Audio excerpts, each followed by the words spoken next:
ایک یہودی کا مسلمان ہونا، ایک مرتبہ ہمارے پیارے نبی صلی اللہ علیہ وسلم صحابہ کرام رضی اللہ عنہ کو سنت سکھا رہے تھے کہ پانی ہمیشہ دیکھ کر پینا چاہیے اور 3 سانسوں میں پیو۔ اتفاق سے ایک یہودی بھی چھپ کر رسول اللہ صلی اللہ علیہ وسلم کی یہ بات سن رہا تھا۔ ہمارے پیارے نبی صلی اللہ علیہ وسلم پر ہماری جانیں، ہمارا مال سب کچھ قربان۔ آپ کے کلام میں تاثیر ہی ایسی تھی کہ مسلمان ہو یا غیر مسلم، آپ صلی اللہ علیہ وسلم کی تعلیمات سے متاثر ضرور ہوتے۔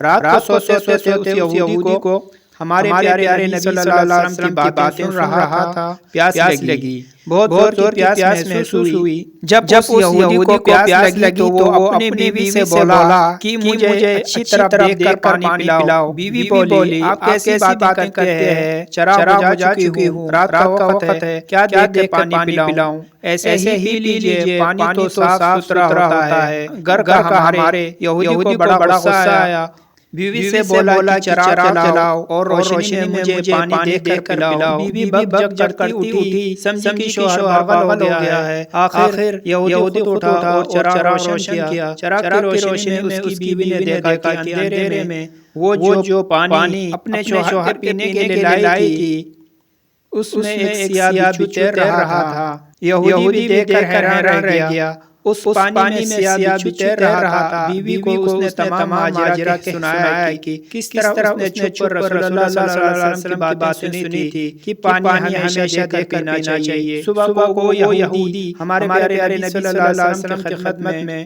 حاضر ہوا اور رات کا واقعہ آپ صلی اللہ علیہ وسلم کو سنا دیا۔ آپ صلی اللہ علیہ وسلم نے تبسم فرمایا، یہودی بولا، اے اللہ کے رسول، جس مذہب کے احتیاط انسان کی جان بچا لے تو وہ مذہب خود پورے انسان کو دوزخ کی آگ سے کیوں کرنا بچائے گا؟